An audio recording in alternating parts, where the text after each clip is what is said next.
नहीं रहा।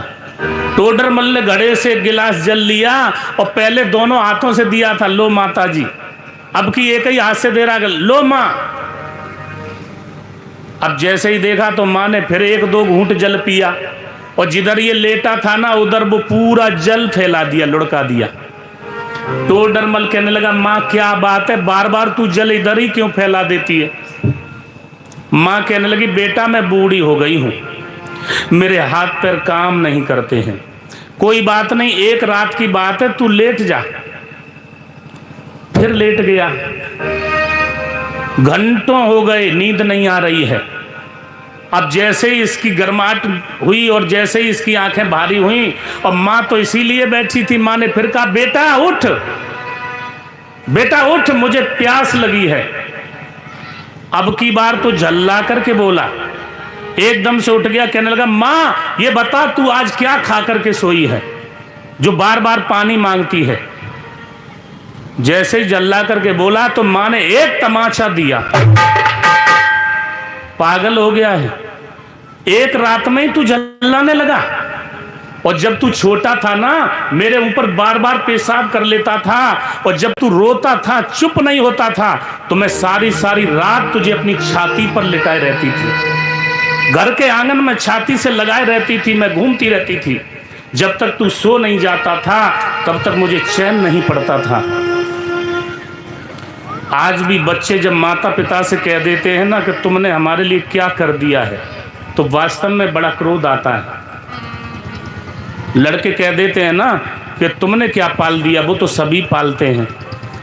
मैं उन लड़कों से यही कहना चाहूँगा, जब तुम भी अपने लड़कों के पिता बनोगे ना, पिता, तब तुम्हें पता लगेगा कि बेटा कैसे पाले जाते हैं। इसलिए संसार में कोई माँ के ऋण से उऋण नहीं हो सकता है। संसार का कर्ज चुक सकता है, लेकिन माँ का ऋण कभी भी चुक नहीं सकता है।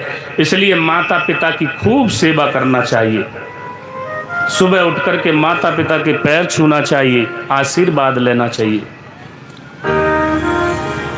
प्रातः काल उठ कर रघुनाथा, मात पितय गुर नाबै माता।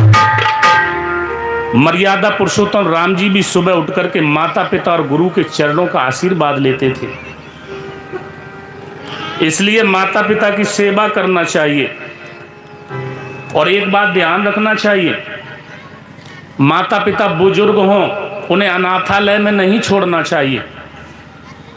अगर अनाथालय में आप छोड़ने जाएंगे तो आपके बच्चे भी आपको फिर अनाथालय में पहुंचा देंगे। इसलिए माँ की खूब सेवा करो, बाप की सेवा करो, पिता की सेवा करो।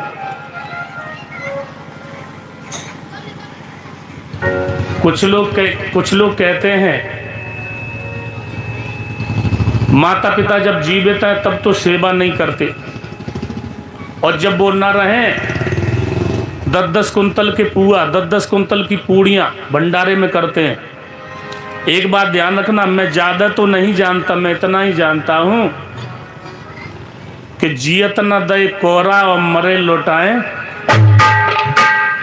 जिंदा पर मेवा खिलाओ, जिंदा पर फल खिलाओ, जिंदा पर सेवा करो, पैर दाबो, ये सबसे बड़ा अच्छा कार्य है। और मरने के बाद भले ही 10 कुंतल के करो चाहे 15 के करो, माँ बाप देखने नहीं आते। इसलिए जब जीवित पर सेवा करोगे तो तुम्हें आशीर्वाद दे करके जाएंगे। और जिसके सिर पर माता पिता का आशीर्वाद होता है वो तरक्की, उन्नति करता है, उन्नति की मार्ग पे आगे बढ़ता है।